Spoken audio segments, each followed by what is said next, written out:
Le département, premier partenaire du sport en Sarthe.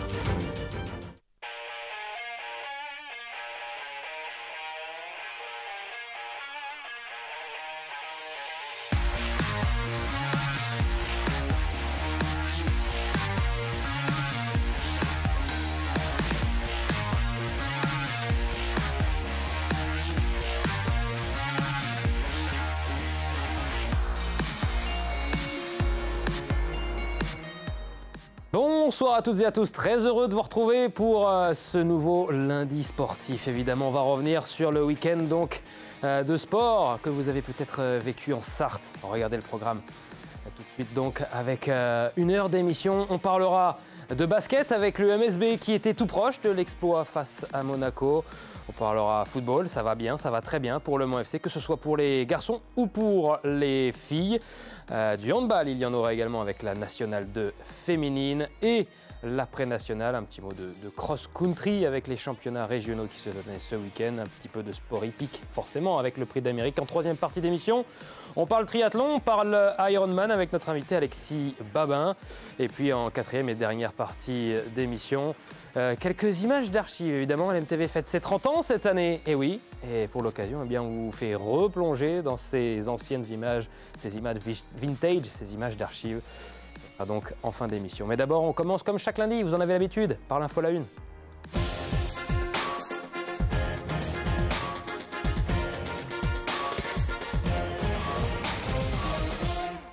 Quelle est la une de 72 Sports ce soir? Proche d'un nouvel exploit. Bonsoir Mamadi Sangaré. Bonsoir Antoine, bonsoir. Vous étiez présent sur la nouvelle rencontre de championnat donc du côté d'Antares ce dimanche à 16h.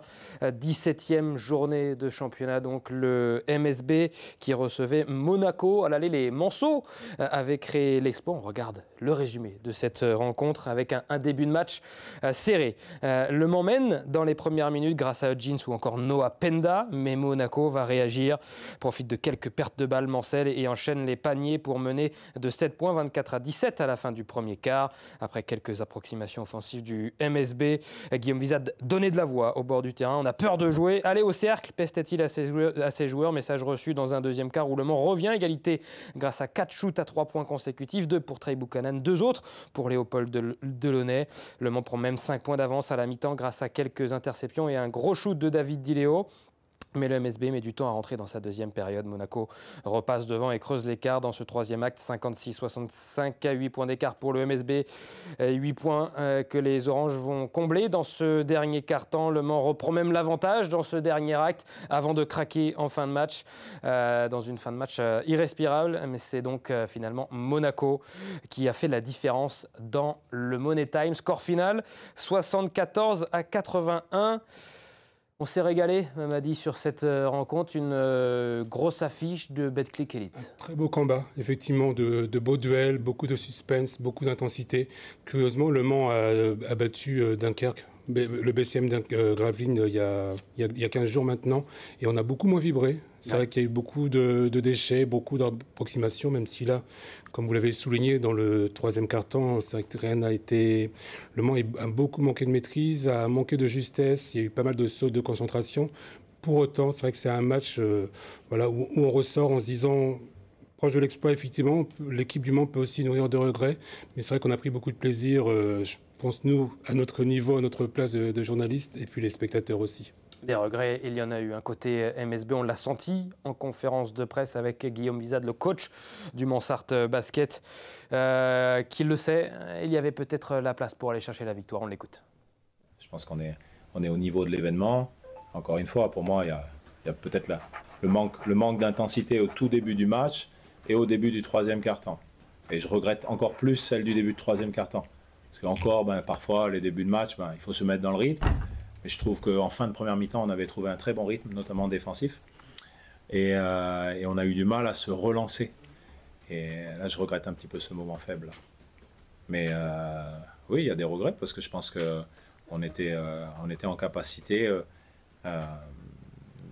de jouer le match jusqu'au bout. Et finalement, on n'a pas joué le match jusqu'au bout. Il manque cette dernière minute 30, dernière minute 45. On a été compétitif au niveau du rebond. On a essayé d'attaquer le cercle, d'être agressif, même si on ne bénéficie que de 13 lancers francs sur l'ensemble du match. Après, ils ont été plus adroits que nous, globalement, et je pense que c'est le point différenciant. Voilà pour la réaction de Guillaume Wizade, toujours très complet dans ses réactions après match. Très complet, très lucide aussi, et très pédagogique. Effectivement, c'est le tournant du match, c'est après les vestiaires. Effectivement, Monaco est monté en puissance et on imagine qu'ils ont dû se prendre une soufflante par leur coach, les Monégasques, à la mi-temps pour les réveiller, parce que Le Mans avait fini plus fort le deuxième quart-temps. Mais c'est vrai qu'il y a eu beaucoup d'approximations, pas mal de déchets, puis la pression aussi défensive était beaucoup moins présente côté du Mans, et c'est vrai que les Monégasques n'en demandaient pas tant.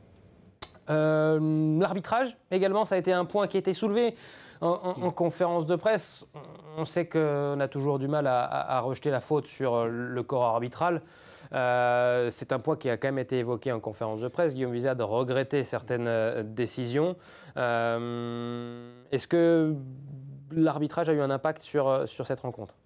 On a souvent tendance à dire que, bien entendu, il n'y a pas de complot, hein. Évidemment, mais que les arbitres vont arbitrer différemment les grosses équipes, les grosses armadas, voilà, Le Mans n'est pas une petite équipe non plus, mais c'est vrai que le sifflet peut tourner en faveur facilement d'une équipe comme Monaco, de Paris ou l'Asvel. On l'a déjà vécu à plusieurs reprises à Antares.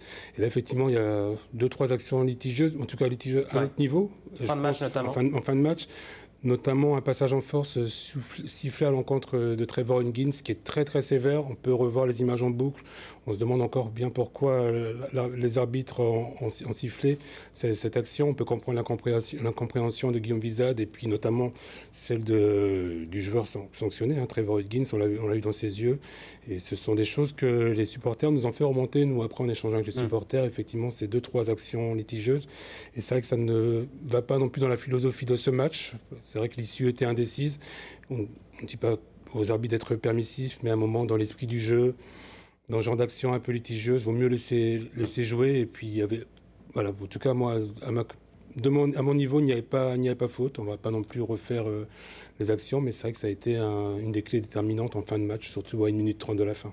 Défaite du MSB 74-81 face à l'Ogre monégasque. Donc, l'homme du match, Mike James, forcément, il a posé de nombreux soucis. On s'y attendait, c'est l'un des joueurs phares de ce championnat et forcément, il a fait du mal au Manceau. Effectivement, pourtant, il a été timide au deuxième quart-temps, mais sauf qu'il a mis les paniers décisifs au bon endroit, au bon moment, dans toutes les positions. C'est vrai que c'est un plaisir de regarder ce joueur, le mouvement, le timing, la manière dont il regarde les joueurs. C'est impressionnant, et puis voilà, il rate rarement la cible.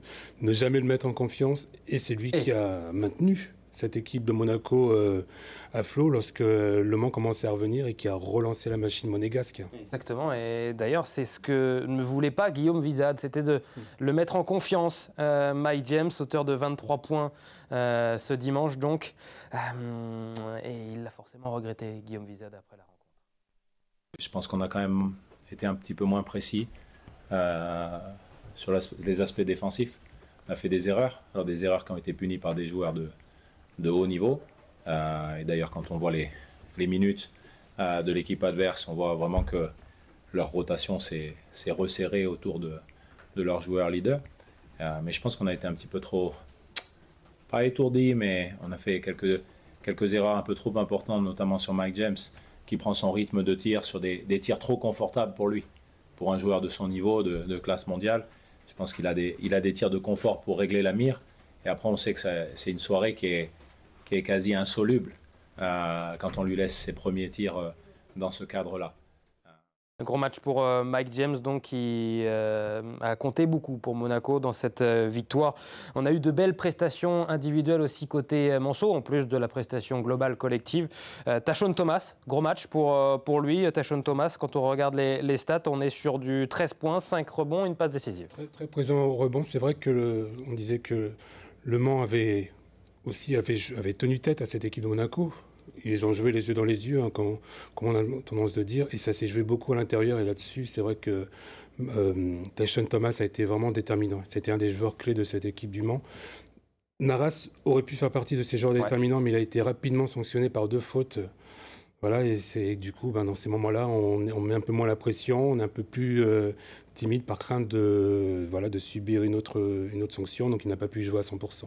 Léopold Delaunay a lui aussi eu beaucoup d'impact côté Manceau avec 12 points, 3 rebonds et 3 passes décisives. On aime aussi son énergie à Léopold Delaunay. Son énergie, son abattage, voilà, c'est un joueur de contact, un joueur d'impact qui n'hésite pas à prendre des shoots. Et bon, malheureusement, des fois, dans son emballement, il a perdu deux ballons précieux, mais on ne peut pas non plus lui en vouloir parce qu'il a quand même beaucoup donné. Et puis, il fait partie aussi de ces joueurs qui ont remis l'équipe à flot, notamment avec Trey Buchanan, lorsqu'il y a eu la séquence où Trey Buchanan marque 7 points d'affilée. Et dans son sillage, Delaunay marque un 3 points. Et aussi en fin de match, il permet à l'équipe du Mans de rester en contact, Léopold, bien entendu, Delaunay, de rester au contact des Monégasques et d'entretenir l'espoir. Donc il a été vraiment un des hommes clés de cette rencontre. Dommage après pour l'issue, mais c'est vrai qu'il s'est beaucoup donné. Il a lui aussi été plutôt bon ce dimanche, Noah Penda, qui a vécu une belle semaine puisqu'il a été élu MVP, donc meilleur joueur du Young Star avec les meilleurs jeunes du championnat de Betclic Elite en milieu de semaine, avec la présence notamment de 30 recruteurs de NBA. On sait que Noah Penda vise la draft NBA la saison prochaine, donc. Que logiquement, il devrait partir pour le championnat américain la saison prochaine. Pour l'instant, il joue sous le maillot orange du MSB et il a marqué hier 7 points, 8 rebonds et 3 passes. Oui, il a été beaucoup mieux. C'est vrai qu'ici, dans ce studio, on avait évoqué son non-match il y a une quinzaine de jours. Et puis, c'est peut-être le problème, on va dire. C'est vrai que c'est pas non plus physique, parce que physiquement, il est bien, mais c'est vrai que peut-être qu'il gambergeait un peu trop. Il y avait beaucoup de déchets sur le match contre Gravelines. Cette fois-ci, il a donné un peu plus d'impact. Ça n'a pas été parfait, effectivement, mais il a été là aussi dans les moments clés. Et puis, il a été très présent en rebond. Et c'est vrai que ce n'est pas rien face à une équipe aussi athlétique que celle de Monaco, avec notamment Hammam GT. GT qui a été précieux côté Monaco, mais qui a aussi lâché pas mal de lancers francs. Et c'est vrai que là-dessus, c'est vrai que ça aurait pu coûter très cher aux Monégasques.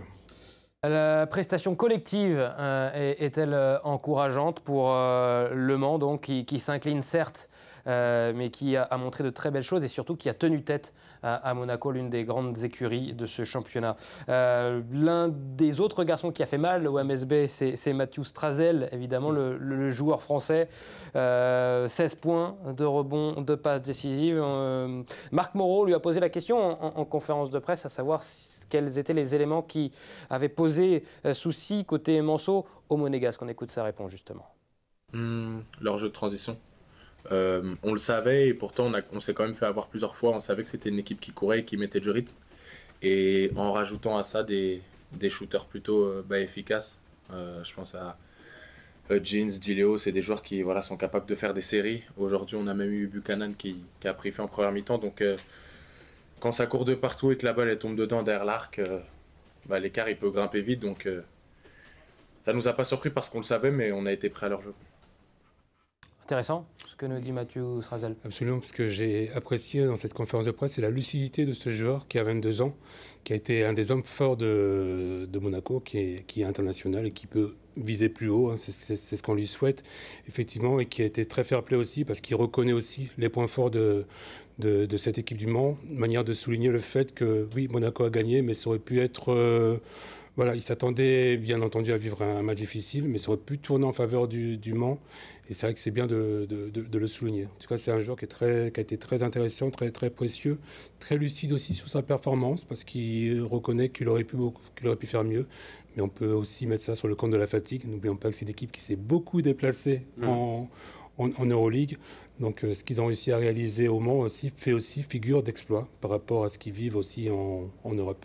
Monaco est 4e du championnat, il reste au contact donc des leaders avec Cholet, Paris et Lasvel. On regarde le classement tout de suite de ce championnat de Betclic Elite où Le Mans est à la 7e position, donc dans le même bilan que le 6e Saint-Quentin. On passe donc pour l'instant de se qualifier pour les play-offs avec les 6 premières places ou les play-in où il y aura quelques matchs en plus pour aller atteindre ces playoffs, donc ce tournoi final d'ici la fin de la saison. Vous vouliez ajouter quelque chose? Oui, qu'ils ont beaucoup à jouer vendredi face à Le Portel, qui est avant-dernier du championnat. Le Mans, effectivement, était jusqu'à présent quasi intraitable à domicile, mais a démontré à plusieurs reprises cette saison que cette équipe voyageait très très bien. Prochain match, effectivement, ça sera au Portel, donc avant-dernier de ce championnat.